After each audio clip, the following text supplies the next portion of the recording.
کائنات کی سب سے عظیم ہستی فرما رہے ہیں میں نے کسی کا حق مارا ہو تو لے لو، یہاں لے لو۔ سب رونے لگے، کوئی نہیں بولا۔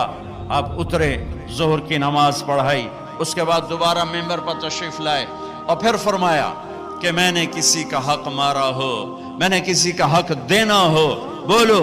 تو پھر ایک صحابی کھڑے ہوئے، کہنے لگے یا رسول اللہ آپ نے میرے 3 روپے دینے، 3 درہم۔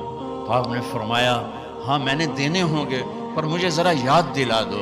تو وہ کہنے لگے آپ کے پاس ایک فقیر آیا تھا تو اس نے آپ سے مانگا، آپ کے پاس تھا نہیں تو آپ نے مجھے فرمایا تو دے دے تو میں بعد میں ادا کر دوں گا۔ یا رسول اللہ وہ 3 درہم آپ نے دینے ہیں۔ تو آپ نے فرمایا ہاں مجھے یاد آ گیا، میرے نبی کے گھر میں تو تیل نہیں تھا چراغ جلانے کو۔